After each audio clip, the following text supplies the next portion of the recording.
Good evening, students. Myself Rashmi Sharma, Assistant Professor Botany, Pandit Jawaharlal Nehru arts and science PG college Bemetara Chhattisgarh. Students, आज का हमारा topic है seed bank. तो आइए देखते हैं why seed banks are established. हमें सीड बैंक का इस्टेब्लिशमेंट क्यों करना चाहिए। Environmental degradation is cause of loss of species, genetic engineering and evil for plant diversity. Looks detonation causes extinction of thousands of plant species. So to preserve genetic diversity, seed banks have been created all over the world. Environmental degradation के कारण बहुत सी species खत्म हो गई हैं। अब जो बची है उसे ही बचाना है एंड जेनेटिक इंजीनियरिंग के द्वारा हम प्लांट की डाइवर्सिटी को कंजर्व कर सकते हैं। एक पॉसिबिलिटी है कि विश्व में एक बहुत ही बड़ा धमाका होगा और तब सभी स्पीसीज जो है वो खत्म हो जाएगी, जिससे बहुत बड़ा क्षेत्र जो है वो बंजर हो जाएगा। डिटोनेशन कॉजेस के कारण थाउजेंड्स ऑफ प्लांट स्पीसीज का एक्सटिंक्शन हो गया है। ऑल ओवर द वर्ल्ड के लिए जेनेटिक डाइवर्सिटी को प्रिजर्व करने के लिए सीड बैंक को बनाया गया है या बनाया जाता है। नेक्स्ट है why does seed bank means. Seed bank का मतलब क्या है। Seeds are preserve at low temperature. Seeds become viable for hundred of और थाउजेंड्स ऑफ ईयर। सीड्स को लो टेम्परेचर पे प्रिजर्व करना, सीड्स को किस में प्रिजर्व करना, लो टेम्परेचर पे प्रिजर्व करना। अब जो इसका प्रिजर्वेशन है वो कैसे किया जाता है, वो किया जाता है क्रायो प्रिजर्वेशन के माध्यम से, जिसमें सीड्स को, प्लांट के सीड्स को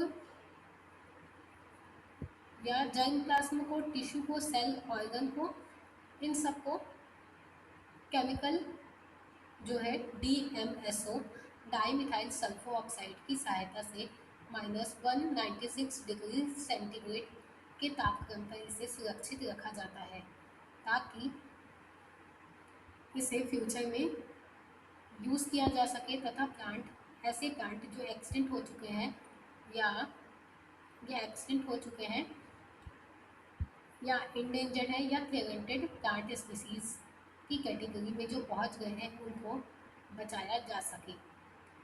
सीड का प्रिजर्वेशन लो टेम्परेचर पे किया जाता है तथा सीड्स बिकम वाइबल फॉर 100 और थाउजेंड ऑफ ईयर, जिससे सीड्स में 100 तथा 1000 सालों के बाद भी उसमें वाइबिलिटी पाई जाती है, अंकुरन की क्षमता पाई जाएगी, अपने ही समान नए पौधों को बनाने की क्षमता या विस्तार करने की क्षमता उनमें पाई जाएंगी।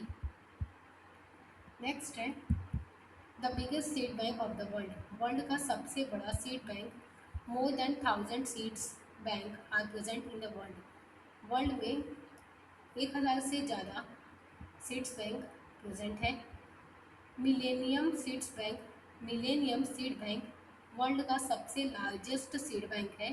It is creation started in 1996, जिसका क्रिएशन 1996 को किया गया था। Location Wakehurst Place in West Sussex near London. What condition are required. Seed को कंजर्व करने के लिए इसमें कैसी कंडीशन का रिक्वायरमेंट किया जाता है। इसके लिए कंडीशंस जो है वो रिक्वायर्ड है। सबसे पहले 1950 एंड 1960 में एक थंब रूल या फिर नियम दिया गया था जेम्स हैरिंगटन के द्वारा। जेम्स हैरिंगटन ने जो कि यूनाइटेड स्टेट के साइंटिस्ट थे, उनके प्रैक्टिकल गाइडलाइनों के बेसिस पर सीड बैंक से संबंधित गाइडलाइन या नियम को बताया गया था। सेकंड है the 100 rule guides that the sum of relative humidity and temperature in Fahrenheit should be less than 100 for the sample to survive 5 years। 100 rules guide दिया गया जिसके अकॉर्डिंग इस बैंक में टेम्परेचर 100 फ़ारेनहाइट से कम लगभग 5 फ़ारेनहाइट के आसपास होना चाहिए अगर आपको 5 साल के लिए सैंपल को स्टोर करना है तो। नेक्स्ट है specially low temperature is required conventional storage protocols explicates about 20% relative humidity seedling seeds in high quality moisture proof container and storing seed at 20 degree Celsius. फिर एक न्यू प्रोटोकॉल आया जिसमें कहा गया कि सीड्स को प्रिजर्व करने के लिए या सीड बैंक बनाने के लिए एटलीस्ट -20 डिग्री सेल्सियस टेम्परेचर होना चाहिए सीड्स को इनमें स्टोर करने के लिए। और जिस कंटेनर में इसे रखा जाएगा उसमें पानी नहीं जाना चाहिए क्योंकि यदि उस कंटेनर में पानी चला जाएगा तो या तो सीड्स जो है वो ख़राब हो जाएंगे या तो उनमें अंकुरन या फिर ग्रो स्टार्ट हो जाएगा तथा उस कंटेनर की जो रिलेटिव ह्यूमिडिटी है वो 20% होना चाहिए और high quality moisture proof container होना चाहिए जो मॉइस्चर को क्या कर सके, मॉइस्चर को एब्जॉर्ब कर सके। नेक्स्ट है अब सीड बैंक्स बनाने के लिए क्या क्या चैलेंजेस आते हैं। सीड बैंक बनाने के लिए चैलेंजेस आते हैं keeping seeds alive for 100 of year in the next biggest challenge duplication must be not happened. देखिए सीड बैंक बनाने के लिए जो चैलेंजेस है वो मोस्ट चैलेंजेबल थिंग ये है कि किसी भी सीड्स को यदि सीड बैंक में कंजर्व किया जा रहा है तो उसे 100 सालों तक या फिर 1000 साल तक, जितने भी साल तक आप उसे प्रिजर्व करना चाहते हैं उतने साल तक उसे प्रिजर्व करना अपने आप में ही एक बहुत बड़ा चैलेंज है कि उसे उसी कंडीशन में सुरक्षित रखा जाए जिस कंडीशन में सीड को हमने आज सीड बैंक में डाला है उसी कंडीशन में वो हमको यदि 100 सालों बाद सेम उसी कंडीशन में मिलता है तो ये एक बहुत बड़ा चैलेंज है उसको सेम कंडीशन में सेव करके रखना।